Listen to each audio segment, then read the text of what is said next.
مسلمان بندوں پر 5 چیزیں فرض کی ہیں، یعنی جو بنیادی چیزیں جو فرض کی گئی ہیں مسلمان پر جو چیز کرنے کی ہیں وہ 5 چیزیں ہیں۔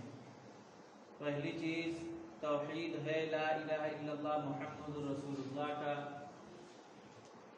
زبان سے اقرار کرنا، دل سے تصدیق کرنا، وحدانیت کا قائل ہونا، اللہ رب العزت سے ہر چیز کا ہونے کا یقین، اور نبی پاک صلی اللہ علیہ وسلم کے طریقے پر کامیابی کا یقین، یہی ایمان ہے، توحید ہے۔ اور دوسری چیز ہے نماز۔ تو ہم کو جو بات کرنی ہے وہ نماز کے اوپر ہے۔ پہلے نمبر وار 5 چیزیں بتا دیتے ہیں کہ نماز ہے، تیسرے نمبر پہ روزہ ہے، چوتھے نمبر پہ زکوٰۃ ہے، 5ویں نمبر پہ حج ہے، کعبۃ اللہ کا حج کرنا۔ تو میرے عزیز دوستو، جو دوسرے نمبر پہ جو چیز رکھی گئی ہے وہ نماز ہے۔ ہم کلمہ پڑھ لیتے ہیں، توحید کا بھی اقرار کرتے ہیں، ہمارا ایمان درست ہوتا ہے، لیکن ایمان میں وہ پختگی نہیں ہوتی، ایمان میں وہ کمزوری رہ جاتی ہے، جس کی وجہ سے ہمارا ایمان اس لائق نہیں ہوتا کہ ہم کو مسجد تک لانے کے لیے آمادہ کرے۔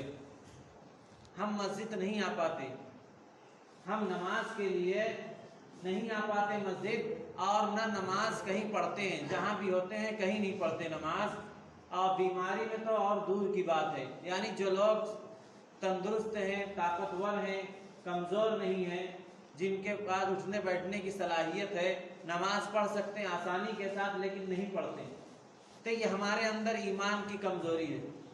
پہلے ہم ایمان کو مضبوط کریں گے، جب ہمارا ایمان مضبوط ہوگا تو وہی ایمان ہمیں باقی اعمال پر کھڑا کرے گا۔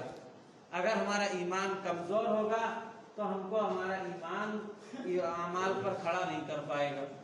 تو اس لیے اپنا ایمان اللہ سے بنائیے، اللہ کے لیے اپنے ایمان کو جب مضبوط کریں گے کہ اللہ رب العزت نے ہمیں دنیا میں کیوں بھیجا، ہمیں دنیا میں بھیجنے کا مقصد کیا ہے، کیا یہی زندگی گزار کر چلے جانا ہے، کیا مقصد ہے؟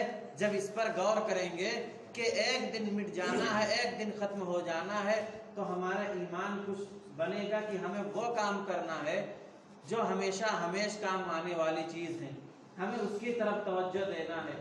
تو دوسرے نمبر پہ نماز ہے، جو نماز ایک بہت ہی اہم ترین عبادت ہے۔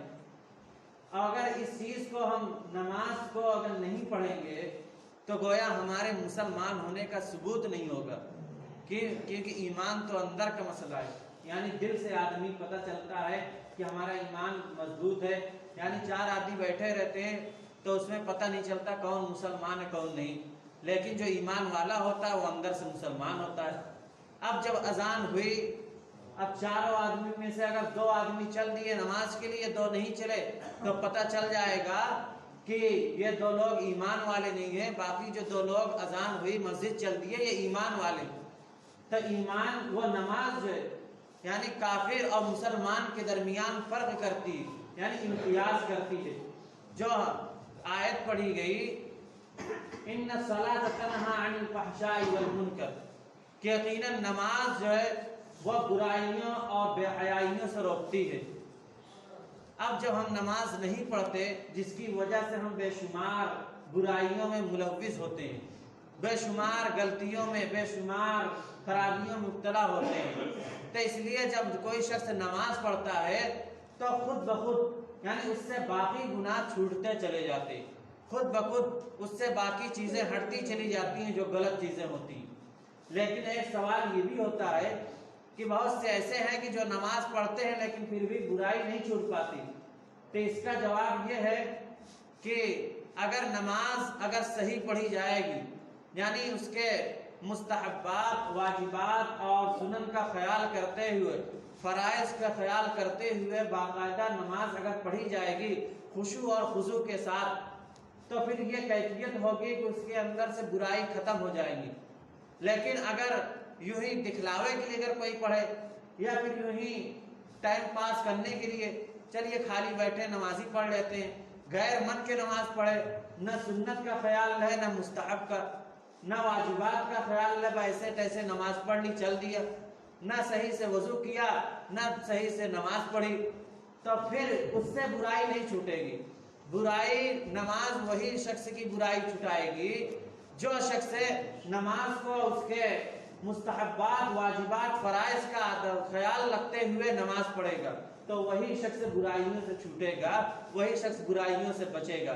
تو یہی چیز ہے کہ نماز برائیوں بے حیائیوں سے روکتی ہے، یعنی جو شخص صحیح طور سے نماز پڑھے گا اسی کی برائیاں چھوٹیں گی۔ میرے عزیز دوستو، اپنی یہ نماز سمجھیے کیا ہے، یہ نماز ہمیں کیسے ملی۔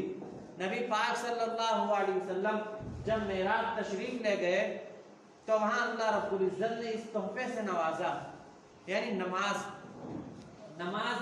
جب ملی تو صحابہ بہت خوش ہوئے۔ اس کی وجہ یہ تھی، یعنی براہ راست یعنی وہ اللہ سے بات کرنے کا ہمیں ذریعہ ملا، یعنی ہم کو اگر بات کرنا ہے اللہ سے، ہم کلام ہونا ہے تو ہم نماز پڑھیں، تو اللہ رب العزت سے گویا ہم مخاطب ہو رہے ہیں۔ اللہ رب العزت اس وقت گویا ہمیں بہت قریب کر لیتے ہیں۔ ویسے تو اللہ ہمیشہ ہر ایک کے قریب ہوتا ہے، لیکن جب بندہ نماز کے لیے آتا ہے تو انتہائی درجے قریب ہو جاتا ہے، اور جب سجدے میں سر رکھتا ہے تو پھر یہ سب سے زیادہ قربت کی علامت ہے کہ جب انسان سر سجدے میں جھکاتا ہے تو اللہ رب العزت اس کے شہرک سے زیادہ قریب ہو جاتا ہے۔ میرے عزیز دوستو، یہ نماز ہے جو اللہ رب العزت سے براہ راست مانگنے کا ذریعہ ہے۔ تو جب نماز پہلے تو دی گئی 50 وقت کی نمازیں دی گئی، لیکن جب واپس آ رہے تھے راستے میں حضرت موسیٰ علیہ السلام سے ملاقات ہوئی تو موسیٰ علیہ السلام نے پوچھا کہ کیا تحفے میں ملا، تو آپ صلی اللہ علیہ وسلم نے فرمایا 50 وقت کی نمازیں ملی۔ تو موسیٰ علیہ السلام نے کہا کہ میری امت کو 2 وقت کی نمازیں دی گئی تھی، اس کو بھی صحیح سے نہیں پڑھتے تھے، آپ کی امت پریشان ہو جائے گی، بالکل پڑھ ہی نہیں پائے گی، تو اس کو اور کم کرائیے۔ تو نبی پاک صلی اللہ علیہ وسلم اللہ رب العزت کے دربار میں حاضر ہوئے اور نماز کی کمی کرائی، یہاں تک کہ کمی کراتے کراتے 45 وقت کی نمازیں کم ہو گئیں، یعنی 5 وقت کی نمازیں بچیں۔ تو پھر موسیٰ علیہ السلام اس پر بھی کہا اور کم کرائیے، تو نبی پاک صلی اللہ علیہ وسلم فرمایا مجھے شرم آتی ہے اس سے کم کرانا، لیکن اللہ رب العزت نے یہ فرما دیا کہ میں 5 وقت کی نماز آپ کی امت پر فرض کیا ہوں، لیکن اس کا ثواب جو دوں گا 50 وقت کی نمازوں کا ثواب دوں گا۔ میرے عزیز دوستو، اللہ رب العزت کے خزانے میں کمی نہیں ہے۔ ہم ایک خرچ کرتے ہیں، ایک نیکی کرتے ہیں تو اس کا 10 اللہ رب العزت دیتے ہیں۔ ہم 1 وقت کی نماز پڑھیں گے تو اللہ رب العزت 10 وقت کے پڑھنے کا ثواب لکھیں گے۔ تو اس لیے جو نماز ملی تو اس کو ہمیں اہتمام سے پکڑنا ہے۔ یہ نماز نبی پاک صلی اللہ علیہ وسلم کی آنکھوں کی ٹھنڈک ہے۔ اگر ہم نبی سے محبت کرتے ہیں، اگر ہم نبی سے عشق ہونے کا دعویٰ کرتے ہیں کہ ہم نبی کے عاشق ہیں، تو ان کی آنکھوں کو ٹھنڈک پہنچائیے۔ کیسے؟ نماز پڑھ کر ان کی آنکھوں کی ٹھنڈک پہنچائیے۔ جعلت قرۃ عینی فی الصلاۃ، کہ نماز میں میری آنکھوں کی ٹھنڈک رکھی گئی ہے۔ اب جو شخص نماز پڑھتا ہے وہ نبی پاک صلی اللہ علیہ وسلم کو سکون پہنچاتا ہے، اور جو شخص نماز ترک کرتا ہے اس نے نبی پاک صلی اللہ علیہ وسلم تکلیف دی اور گویا دین کو بھی منہدم کر دیا۔ ومن ہدمھا ہدم الدین، جس نے نماز کو نہیں پڑھی اس نے دین کو منہدم کر دیا، ڈھا دیا۔ ومن اقامھا اقام الدین، اور جس نے نماز کو قائم کیا، نماز کو پڑھا، اس نے دین کو باقی رکھا۔ میرے عزیز دوستو، ہم اگر نماز پڑھیں گے تو باقی ارکان، باقی چیزیں اور بھی کرنا آسان ہو جائیں گے، لیکن ہمارے لیے یہ 5 وقت کی نمازیں بہت دشوار گزرتی ہیں۔ بہت سے ہمارے نوجوان بھائی ہیں اور کچھ عمر دراز بھی ہیں، نمازوں کا اہتمام نہیں رہتا۔ یہ ہماری ہر ایک کی خامی ہے، کوتاہی ہے کہ ہمیں آخرت میں اللہ رب العزت کے سامنے کیا منہ دکھائیں گے، ہم کیا وہاں چہرہ دکھائیں گے، کس لائق رہیں گے، جب جس مقصد سے اللہ رب العزت نے ہمیں دنیا میں بھیجا ہے کہ دنیا میں رہ کر آخرت کی تیاری کی جائے، وہی کام ہم نے نہیں کیا۔ یعنی وہی رہ کر یا دنیا میں رہ کر ہم نے آخرت کی تیاری نہیں کی، ہم تو ایسی چیز کی تیاری کیے ہیں کہ جو نمٹ جانے والی ہے۔ ہم نے بلڈنگیں بنائی، ہم نے اپنے پراپرٹی بنائی۔